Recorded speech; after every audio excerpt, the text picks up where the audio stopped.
Good morning, good evening, good afternoon. Welcome to this episode of Trade Winds. My name is Cecilia Malmström. I am a senior fellow at the Peterson Institute for International Economics. Today we are going to talk about sanctions policy. Sanctions against China, against Russia, and sanction policy as a concept. The last years, several US administrations have had China as their main target for their sanctions policy. We have seen it evolve during Trump 1, Biden, and Trump 2. We'll see what happens there. There has been tariffs, there has been strengthened investment screening, there has been export controls, companies added to the entity list, restricting US companies to supply technology to them. There has been more tariffs, more bans on companies. And during the election campaign just recently, Trump threatened with 100% tariffs on China and more restrictions. The European Union concluded an investment agreement with China in December 2020. The aim was to address some of the problems that are also subject to sanctions, namely forced technology transferred, state-owned enterprises, subsidies, etc. That trade agreement, however, never entered into force because China imposed sanctions on EU citizens. The EU has tariffs on China, and there are some export restrictions on some dual-use goods, there are human rights sanctions, and there are some ongoing anti-subsidy investigations against Chinese goods. Some member states of the European Union have also excluded Chinese companies from their markets, companies like Huawei, for instance. And there are also similar investment screening instruments and different types of trade defense instruments. On Russia, however, which is a totally different case, the EU and the US, until very recently, together with other allies, imposed sanctions immediately after the illegal invasion of Ukraine in February 2022. And the EU has since then imposed 16 packages of sanctions. These were coordinated with the US and other allies until recently. The US sanctions have not been lifted, but we haven't seen any new ones either. And there is a discussion, of course, of the big situation here.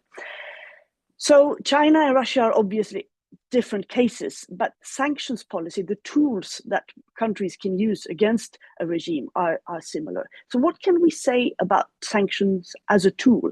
Is it working? Is it a good way to try to influence a country's policy? For this, we have two fantastic guests to discuss. We have Martin Trozempa, who is a senior fellow with me at Peterson Institute, a China expert and author of the book, The Cashless Revolution, China's Reinvention of Money. We also have from Brussels, Denis Redonnet, who is Deputy Director General for Trade and Economic Security and Chief Trade Enforcement Officer at the European Commission in Brussels. That's a very long title. And a long experience of dealing with China, Russia, and other items. You're both very welcome. Thank you for joining us. So starting with you, Martin, can you give us an overview of the idea of the US sanctions policy vis-à-vis China? What has driven the rise of sanctions and what's the aim? Sure. Thank you for having me, and thank you everyone for joining. So I'll start with what's driving it, and it's many issues all leading in essentially the same direction towards tighter controls on China. One is that China is much more competitive on technology than before. So in the past, the US would be less concerned about Chinese companies getting ahead of the United States on technology. There are also serious concerns that China is not just a competitor, but a security threat to the United States. Another is human rights abuses that could be facilitated by US technology and investment in Chinese companies. For example, if memory chips are in surveillance cameras in Xinjiang and those memory chips are made in the US, and also a kind of blurring line as we see commercial and military begin to combine together and be more difficult to separate out. So one example might be previously you could control a chip that would go on a satellite that was very different than any chip that any consumer would use. But now the same kind of chips that are training algorithms to recommend which movie you should watch next could also be used to model nuclear weapons simulations. So all those are driving the shift towards more sanctions. One thing I would just give as context is that sanctions against China are not new. During the Cold War, we actually sometimes had tougher controls on China than we did on the Soviet Union because they were seen as exporting revolution more. And then those loosened quite substantially eventually when the US and China had better relations. So you see, as US-China relations get better, the controls loosen. As they get worse, the controls get tighter. That happened in 1989 with an arms embargo that still exists. But the rise of these sanctions really happened under the first Trump administration and continued under Biden. What form do those take? There are largely two buckets of them. One are trade sanctions and one are financial sanctions. On the financial side, what we have is a strengthened investment security review where effectively no Chinese company now can buy any sensitive US company or make even minority strategic investments in US firms that are involved in sensitive sectors. And then the other is restrictions on investment. This is actually brand new last year, restrictions on investment into China. That includes a list of technologies. It's actually quite short right now. It's semiconductors, quantum computing, and military that could be used for AI. There are also some Chinese companies which are blocked from US investment because they're alleged to be helping out China's military with modernization. And finally, on the financial side, you have the dreaded SDN financial sanctions, which cuts you off from the dollar. And by extension, nobody who deals with the dollar, which is any international bank, is going to be willing to deal with you if you're on that pariah list. That's been used very little against China. What we've used most of all against China that's had the most impact are export controls.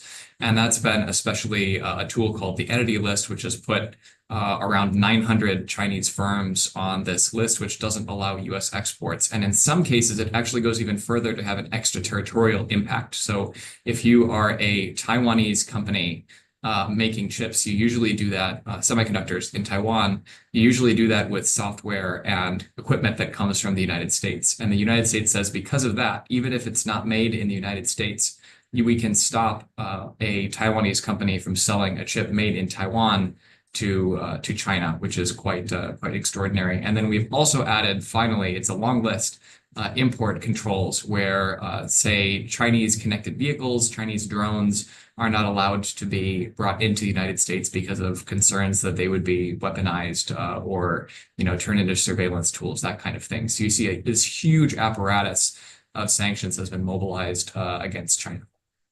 That's quite a long list. And as you said, some of them are more security oriented, fears of security, and some are more for competitive reasons or more economic, but they tend to merge.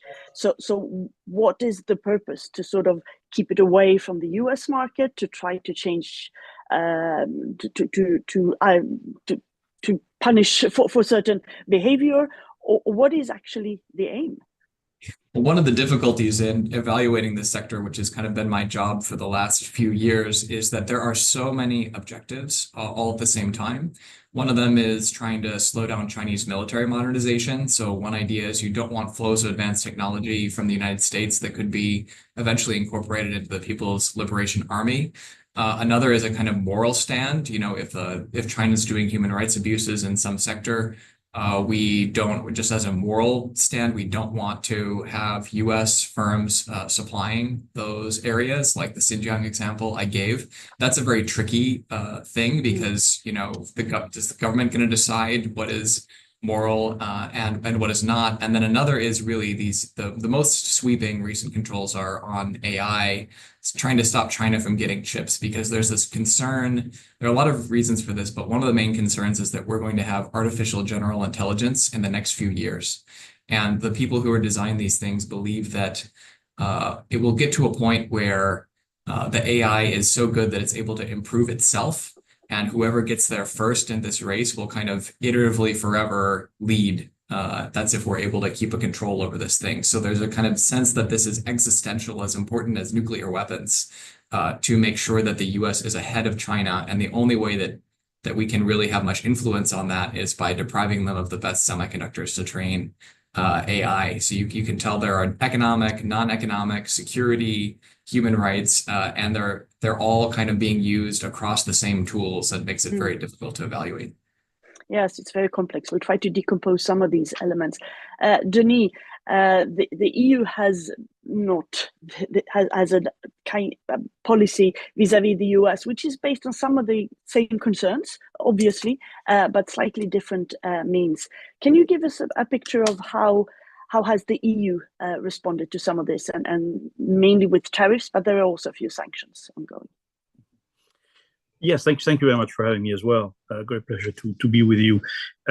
So with respect to China and with respect to our own use of economic restrictive measures in the area of trade investment, I would agree with Martin that yes, there's an array of trade or investment related instruments that take us more onto the restrictive side rather than the liberalization or facilitation side for a number of reasons. And I would certainly agree that it is important to assign specific instruments to specific objectives, and they differ.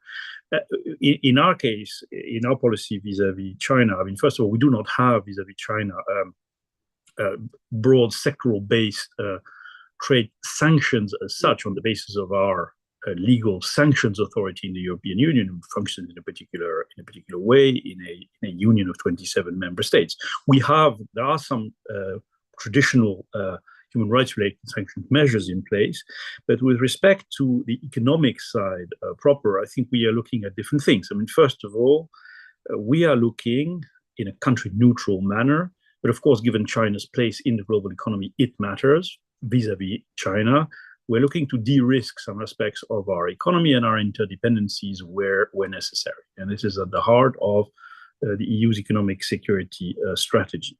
And that might mean, in certain cases and in certain areas, unwinding some of the dependencies that we fear could be weaponized, for example.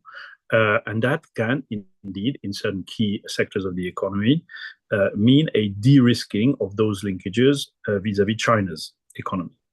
The second thing, of course, where we are deploying a lot of instruments is in the trade and investment area, is on the need to deploy these restrictive measures to level the playing field and to deal with some of the fundamental structural distortions that we feel are generating negative externalities for us, for the international trading system, which come from the specificities of China's state capitalist economy and what that system actually generates for the international economy. And it's a macroeconomic issue, it's a microeconomic issue combined.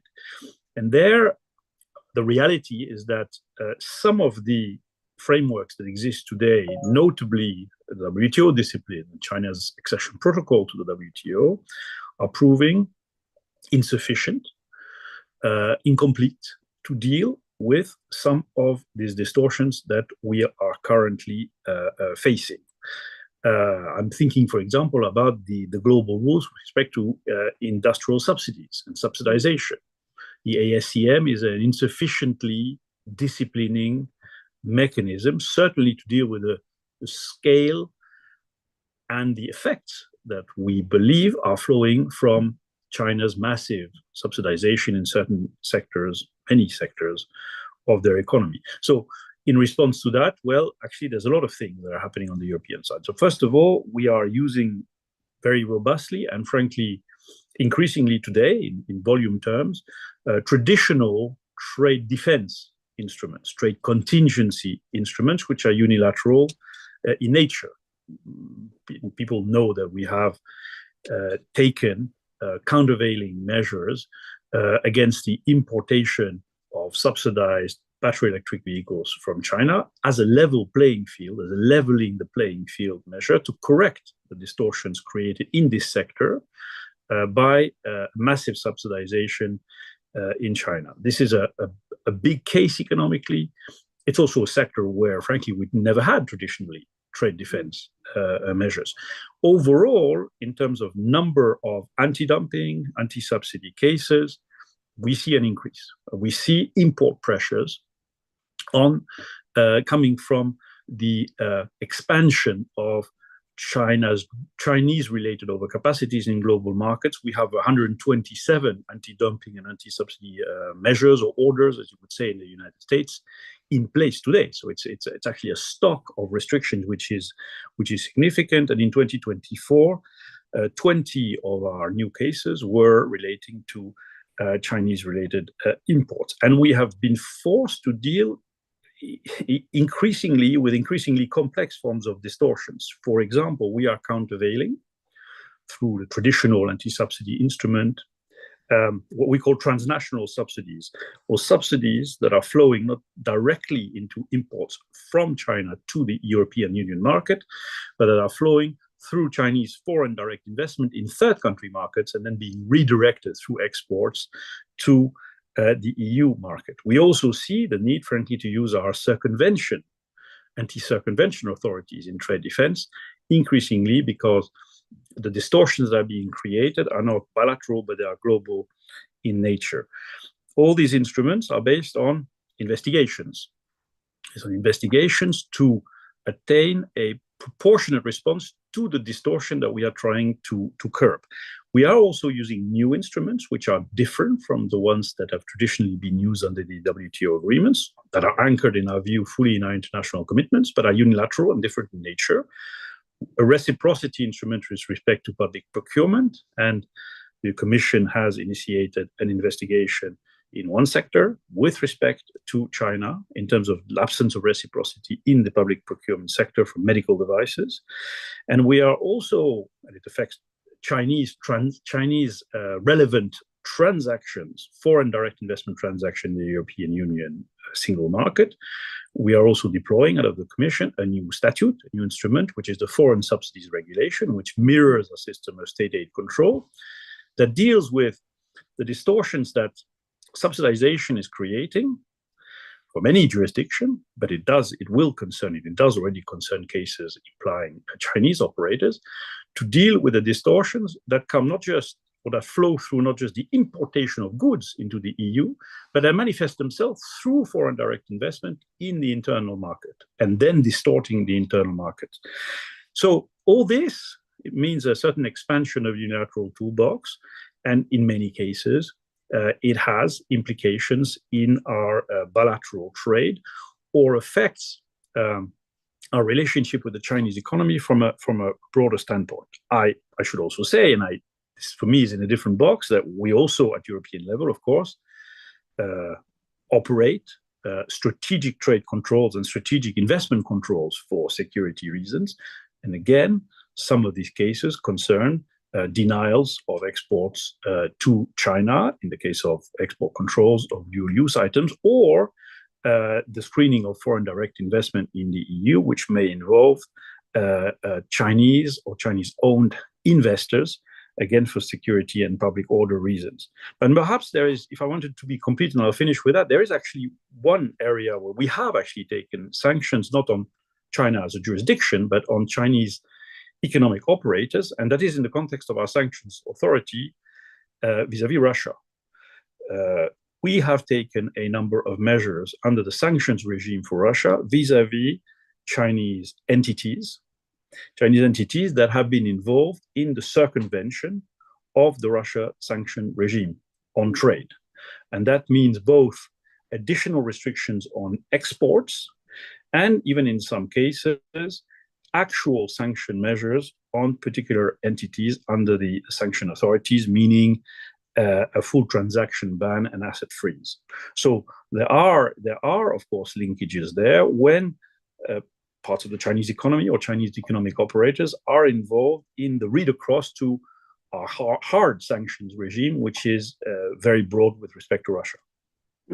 We'll come to Russia in a moment, but this is also a very long list, even if it's slightly differently structured, but they are overlapping, as you said. So what has been the Chinese response, Martin, to all this? As you said, it's been a long journey developed, starting during the Cold War, but now accelerating the last years. How would you classify that?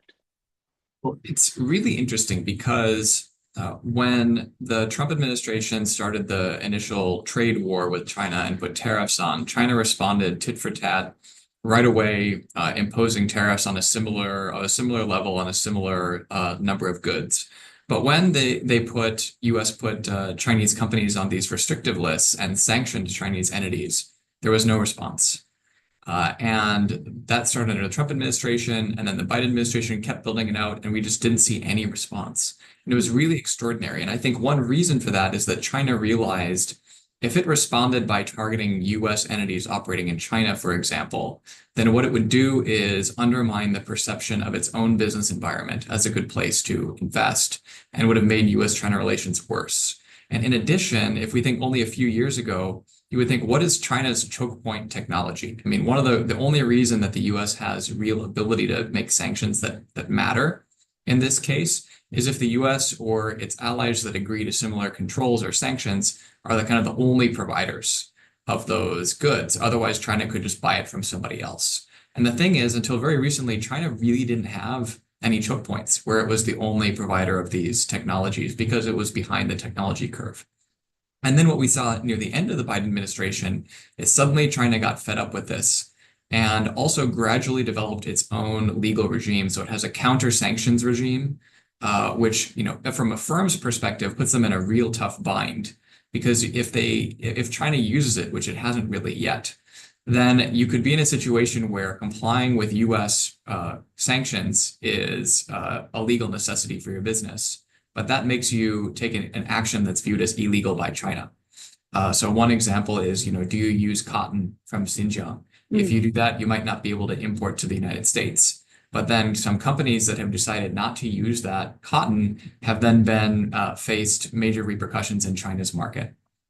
We've seen that in Europe as well. Yeah. Yes. And then now China actually does have some choke points, which is quite interesting. So in batteries, in critical mineral refining, they have some dominant roles. And that is now giving them the sense to say, okay, we have our own choke points, we're going to use them. So China's begun to use its own export controls as a result, but also, not tit for tat. So they've announced investigations into Google, into NVIDIA. They've cut off a US company from buying batteries that were supplying drones being used in Ukraine. And so I suspect they're going to be retaliating much more. So retaliation is one side. The other side is any sanctions target is going to immediately try to figure out how do we circumvent those sanctions. And there are kind of two broad ways to do that. One of them is to find another supplier outside the United States. That's been quite a challenge for China because in the semiconductor space where we've seen the most controls, the US was able to convince the Netherlands and Japan, which are kind of the only two other providers of equipment to make advanced semiconductors, to put similar controls on it. So China couldn't just stop buying from the US and buy from the Netherlands instead. What it's done instead is try to develop domestic capacity. And here it's very challenging. Semiconductor manufacturing equipment is one of the hardest technologies in the world to master, but they're putting enormous resources into it. And so as you think about the game long term, their response is ultimately designed to erode US leverage and US allies and partners' leverage over the long term. Because if they can develop the technology themselves, there's no longer really a threat that the US can withhold it from them. True. Do you have similar experiences in Europe, bearing in mind that there's slightly different approaches, and some of them has been more, responding to Chinese actions afterwards instead of preempting them? But there has been some reactions by China as well. And export restrictions. Correct, and some of them which we find concerning. I mean, with respect to what should be the logical and normal reaction function to many of the tools and the measures that I've laid out earlier, i.e., are legitimate recourse to rebalancing, level playing field type instruments anchored in our international commitments. From our point of view, the only legitimate response that we would expect from China is for China to perhaps, in some cases, litigate against them in the WTO. But by the way, we have entered into a multi-party interim arrangement to be able to litigate in full our disputes, and that arrangement, which is a voluntary arrangement that creates a stopgap in the WTO against the blockage of the appellate body, of the dispute settlement arm, involves China. So we have the possibility to adjudicate disputes around trade and investment with China, and we will no doubt have disputes over measures. As a matter of fact, we are being challenged by China on many of these trade restrictive measures from a trade defense, trade remedy point of view. In particular, you have seen that China has decided to take a further step with respect to moving to panel stage when it comes to the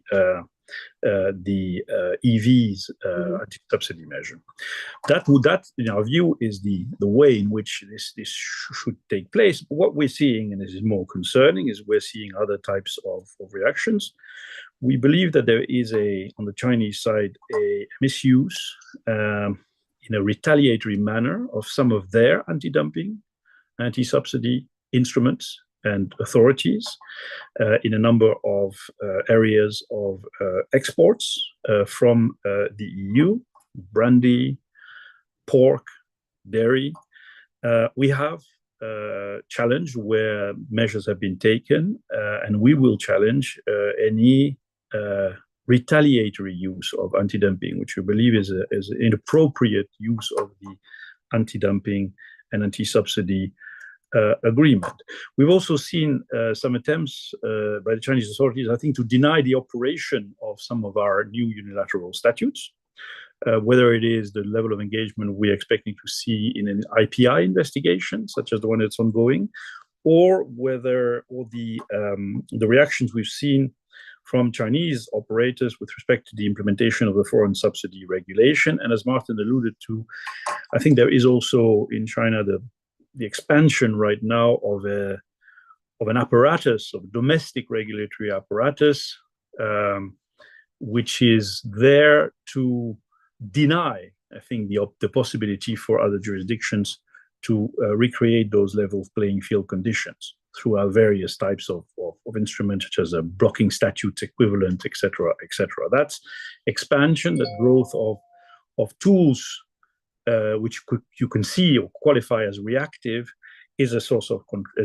concern for us. Third source of concern would be, in our view, an extreme and abusive use or recourse to export controls on various materials, not based on any justifiable essential security consideration, and therefore that could be perhaps justified under China's WTO commitments.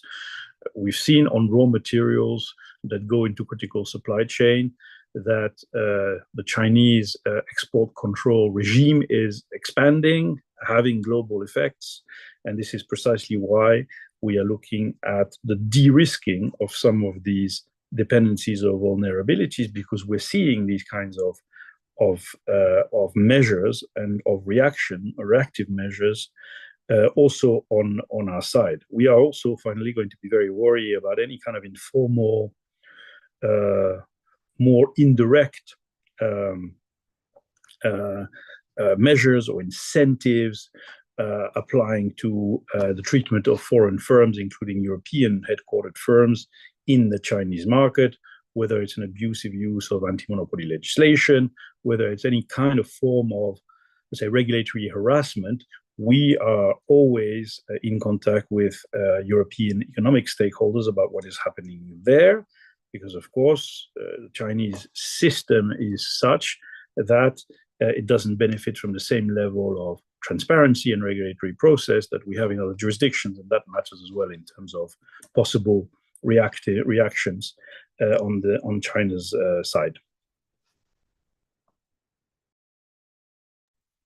Indeed, very, very complex. If we look a little bit on Russia, I mean, Russia, of course, this was an extraordinary, the unprovoked invasion of an innocent country in February 3 years ago that led to a very quick reaction from the US and from China, and coordinated also with other partners. And of course, this was a unique event, so it can't be compared to the situation in China, but there are similar tools that has been used vis-a-vis Russia. And nobody really knew exactly how the war would develop and where we are today. But would you say, Denis, that, because I know that there was a working group in the European Union, in the Commission, who were looking at what could have happened and to be ready with sanctions quite quickly.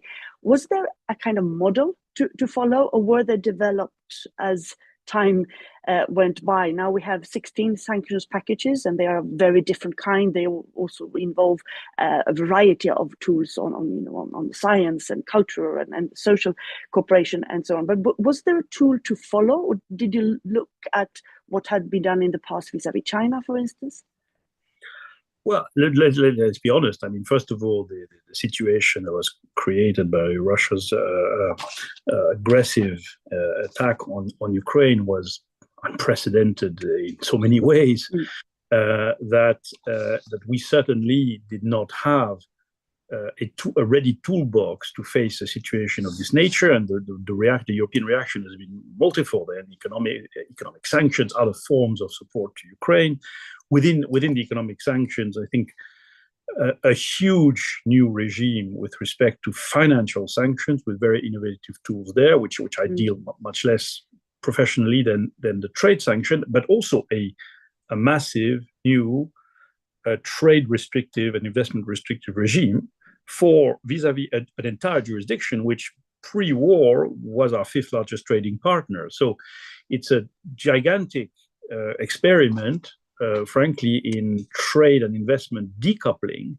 And no, it did not have any precedent or any existing playbook, I would say, that corresponds to the magnitude of what was created. I mean, we effectively, through the sanctions legal authorities, but through trade restrictive measures, both on the import of goods, but also on the export of goods and services, we've created a decoupling of that relationship, that trade relationship. Investment is a different question, and there's been, of course, repatriation of foreign direct investment away from Russia. But on trade, it's a decoupling to the tune of 60-70% of that pre-war relationship. So it's enormous. I mean, we have 90 billion euros of exports on an annual basis, for example, on the export side to Russia per year. Now, more than 60% of that is decoupled hard, or has been decoupled hard through actual economic sanctions. But there, the way this was conceived was we did look in the sanctioning coalition at the sorts of dependencies and vulnerabilities that Russia had vis-a-vis the G7 and other countries part of that sanctioning coalition, and decided to use import restrictions and export restrictions and bans in a way which we have not done with any other jurisdiction before. With respect to the trade sanctions on import, there, in a sense, the logic from a sanctions point of view is very simple. It's to deny Russia export revenues that contribute to its aggression of Ukraine. And as I said, this has been done in part. I mean, we have decoupled about 70% of our pre-war imports. On the export side, the logic is a bit different, and perhaps they're more innovative on the EU side than anything that had been done before. These are very broad export restrictions of a very broad range of technologies and industrial goods and components, which are designed to degrade over time, inevitably over time, Russia's ability to develop through its military industrial complex, its capacity to continue the aggression on Ukraine. And even though we are constantly fighting over the last 3 years, all of the phenomenons of sanctions evasion, circumvention, transshipment of sanctioned goods, backfill of our sanctions, we believe that this is having this effect on the Russian economy, but it plays over unfortunately a long time period, and it's a hard, complicated game. Creating an export control regime, which is like almost a fifth export control regime, plurilateral export control regime vis-a-vis Russia, was actually a major endeavor, and very new, and got us to innovate very much on the articulation of trade measures and sanction measures. Martin, what kind of parallelism do you see here with the long list of sanctions that you started with elaborating on China. I mean, there are certainly some things that overlap, even if the aim is slightly different. And of course, the war in Ukraine is a very unique situation. Sure. So one of the interesting things, so my colleagues and I did a really deep look at all of these different restrictive lists and why different companies in China were targeted. And that one of the overlaps with what Denis was mentioning is that Chinese firms are generally targeted for the harshest financial sanctions when they're actually helping countries like Iran or Russia or North Korea. Fentanyl is another side, but many Chinese firms have been hit with the worst because of those issues. If you look at the patterns of use of these tools, what you see is quite interesting is that under the Biden administration, a much lower share of sanctions targeted Chinese versus non-Chinese entities, and almost all that difference is Russia. So the US had kind of pioneered use of a lot of these tools, including the extraterritorial foreign direct product rule on China in the first Trump administration, and then continuing in the Biden administration, and then kind of saw that those tools would be useful for Russia, but they've been applied much more broadly to Russia.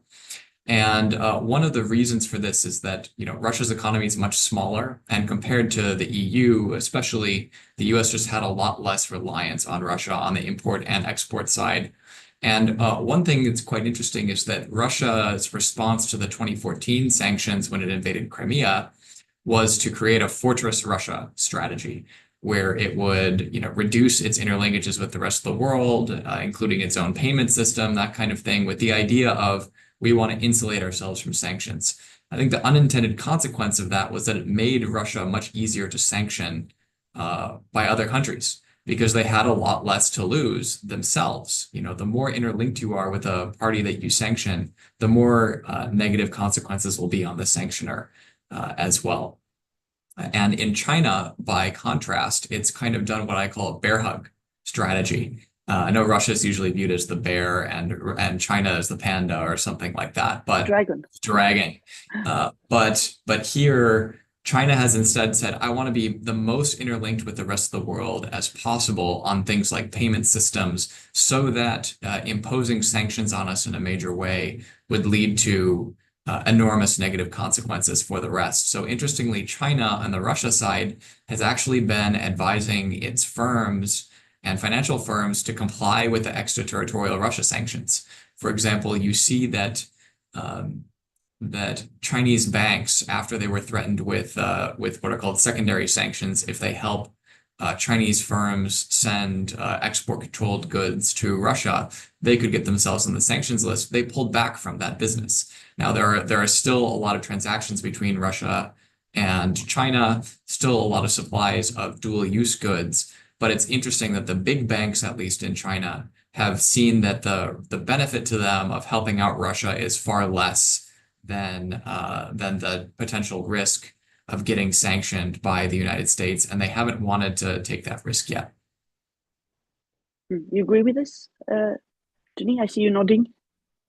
Yes, no, I think that's right. I think that this question of dependency is a complex one, because on the one hand, as you say, the more integrated you are, the more suddenly de-integrate or decoupling hurts actually both sides, including the party that decouples or restricts or sanctions.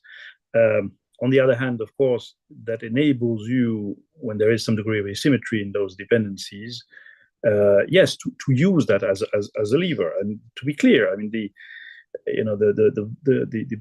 bulk of importation by Russia of some of the most sensitive technology items that are indispensable parts of battlefield goods, whether it is missiles, whether it is drones, were supplied originally by US, UK, EU firms, origins, or were Western branded products and items. So there was, of course, the possibility to act on this and to act in a way which would, again, degrade the capabilities. And that is the logic of the export restrictions that we have put in place. Now, of course, the economy tends to adapt. Trade will flow, trade will circumvent some of these sanctions, and this is why progressively you got to make sure that the reach of your sanction regime expands. And we are deploying a number of tools to engage with third country jurisdictions to avoid that inadvertently they become host to companies that are involved in transshipment or backfill. And I think it does have an effect, and I would completely agree that it is difficult to curb trade transactions, but we have seen that going after the financing or the payment of these circumvention transshipment transactions tends to be a very effective tool. The mere existence of statutes, which, by the way, exist on the US side from the US Treasury, but also exists under our sanctions authority, was adopted under one of the sanctions packages, the possibility to also list foreign financial institutions, if they are involved in the financing of transactions, trade transactions with sanctioned goods, has a chilling effect on those practices and on the activities of a number of financial intermediaries. So it is an effective way of dealing with the problem of evasion, circumvention on trade as well. So this integration between trade and finance, of course, is also something that, as we are implementing the Russia regime, we are, I would say, constantly learning about and understanding how those dynamics play out. But the supervision and the follow-up of all these different sanctions is, of course, in some cases, very difficult. On others, you can, as you say, as you describe, you can follow the development. Is there possibilities to better coordinate the monitoring of sanctions between the EU and US, both vis-à-vis China and vis-à-vis Russia? Now, there are certain insecurities in the future of the transatlantic relationship. We don't really know what will happen, but theoretically, could we have a better? I mean, both are members of the Wassenaar Agreement. Is there a potential for better and closer coordination to make sure that they are as effective as possible, and that we monitor and possibly can adjust the sanctions when you see that they don't really work, or we need to do them slightly differently? What do you say, Martin? Definitely it could be better. I would say, so if we compare the Cold War export control coordination with the current regime, what you see is under the Cold War, there was a system called COCOM. And one of the characteristics of that regime is that there were different types of technology, and the most sensitive technologies were things that the US or other countries could veto other members exporting. And so that means, in parlance, we can say we coordinate on what is controlled. We agree together on a list that exists today under the Wassenaar arrangement, but then deciding, okay, it's controlled. A firm has to ask the government whether they can get permission to export that to Russia or China or North Korea or anywhere else. Does that mean that they can do it? And that's kind of up to the laws and the discretion of the government involved. For example, export of lithography machines from the Netherlands is a decision of the Netherlands, although the lists are agreed at the Wassenaar arrangement, and the lists are often kind of in the Europe, it's a European level, EU level competence. And but the new regime does not actually have any official coordination on licensing. So that means you have an agreement on the list, but there isn't coordination on that. However, there has been a lot of coordination outside of the Wassenaar arrangement between the US and EU on these issues. And my sense is that was actually very, very positive. Working together to understand the circumvention networks. One of the challenges is that the US has a lot more extraterritorial authority than the EU does. So if you look at something like the Foreign Direct Product Rule, for example, the EU was largely exempt. Most EU countries were exempt from that, as in kind of the deal was Europe would have its own controls and the US wouldn't put the extraterritorial. But the EU does not have as much extraterritorial ability to put that on itself. And so there has been frustration about a lot of leakage from Europe, from countries, maybe especially Germany, because the way that the Russia sanctions were done and the controls were done, it's not through the typical Wassenaar arrangement setup.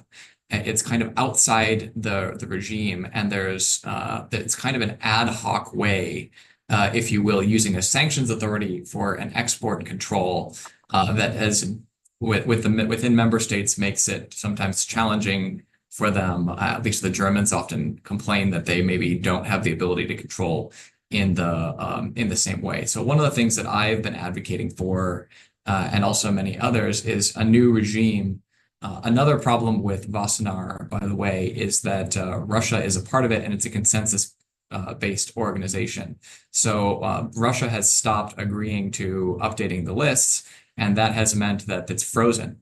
And the typical way that in not just the EU, but in many other countries that are members of the Wassenaar Arrangement, the way that their dual-use export controls, dual use is, military or civilian, not like munitions and that kind of thing, is just that they kind of copy and paste whatever the Wassenaar Arrangement agrees. So we've managed so far to kind of get around that with what's called Wassenaar -1, where everybody kind of agrees to update, but they have to do that through this ad hoc kind of finding other authorities to manage to do that. And it's not a regular order. So I think to have a really good, sustainable, institutionalized system for export controls, we need some sort of, maybe not a new regime, but that would replace Wassenaar, but a supplemental regime. And the challenge there is, who do you include and what are the goals? Could we actually agree to coordinate on licensing? Would any country agree to let another country veto their exports? I suspect not. At this point. And the problem is, the wider you cast the net of people that are part of this, of countries that are part of these, whatever the new agreement is, the harder it is to reach consensus. So you're going to control less, you're going to control slower. But if you don't include countries that are not necessarily your best friends, then they might just make the exports that your regime is supposed to stop. That's why Russia's in the Wassenaar Arrangement.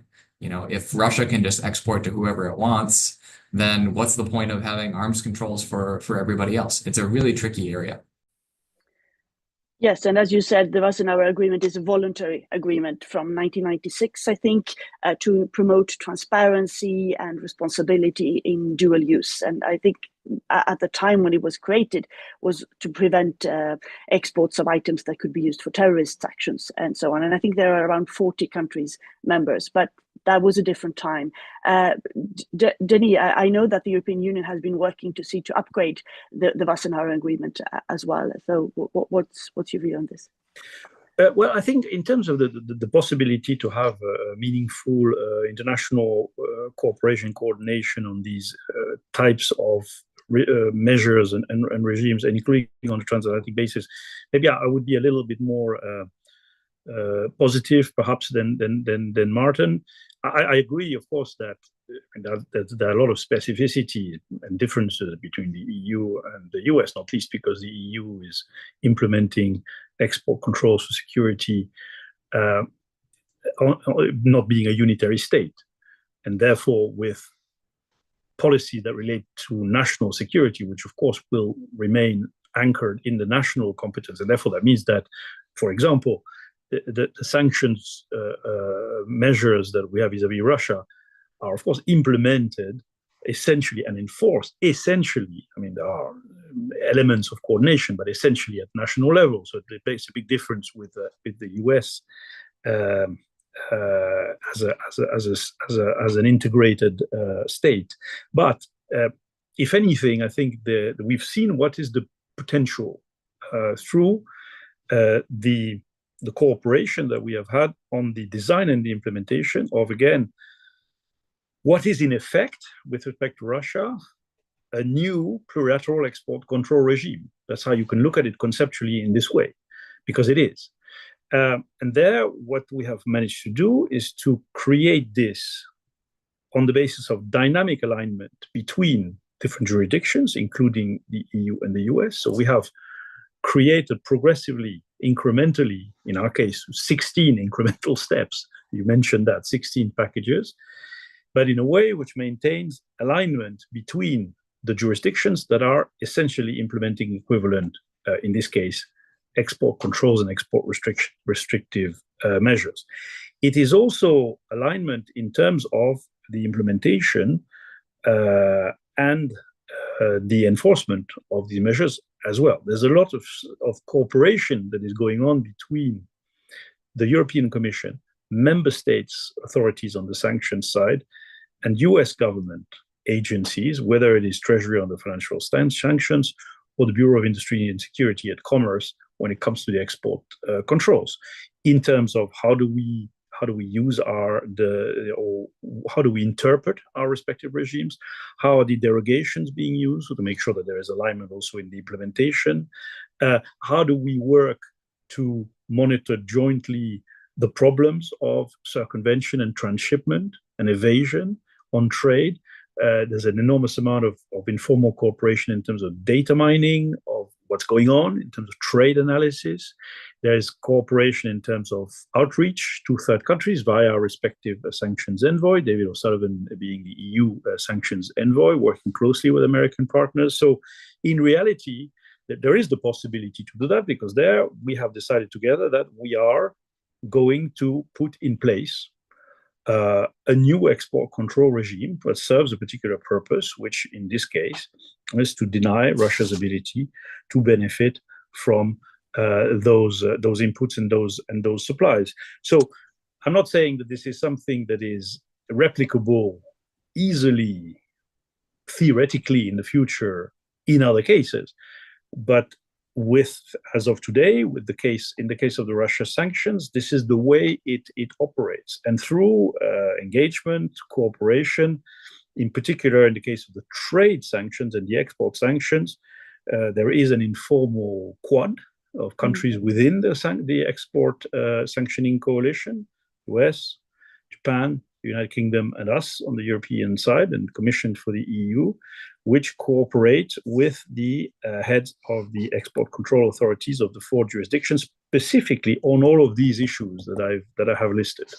And it has been extremely productive, because it has enabled, of course, the system to function much more than if we had not engaged into this dynamic alignment and cooperation process, even after the emergence of the first set of measures. It's a very sophisticated way of learning by doing. In the audience, there is little time for questions. If you have one, you can put them in the chat. But going back a little bit to China, Martin, we have a new administration in the US. China was a very present element in the campaign, and it's one of the few items maybe where there seems to be a bipartisan agreement that you need to be tough on China. But since then, we haven't heard much.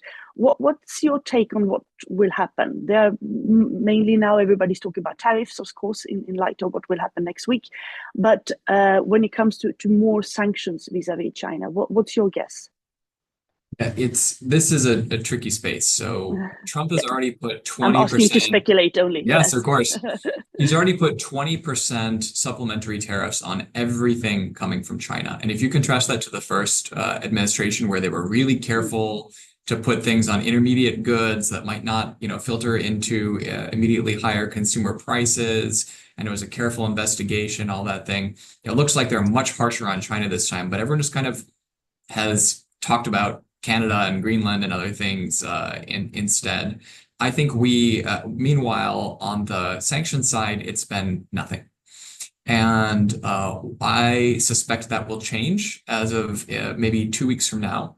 On April 1st, there is supposed to be a review of the export control system in particular to see if there are any loopholes. And there was just an export control update conference in Washington. And what I heard from that was some pretty fiery rhetoric about making sales of technology to China from some of the officials that were there. So on the one hand, we have this plus very hawkish signals in terms of Republicans have been very critical of the last administration, even though it took all these actions, as saying they didn't go far enough and that firms have been doing too much to help China.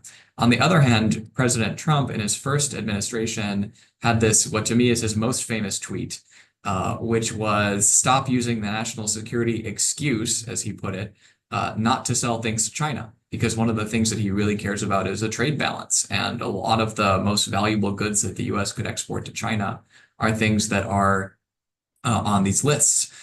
So there's this real uncertainty between, it's very clear what his essentially whole administration thinks. But he seems to think something potentially very different. And there's a lot of concern among hawkish people in Washington on China that Trump will, in the context of a trade agreement, potentially agree not to use many of these sanctions or even to roll some of them back in exchange for other concessions for China that would help the things that he cares about.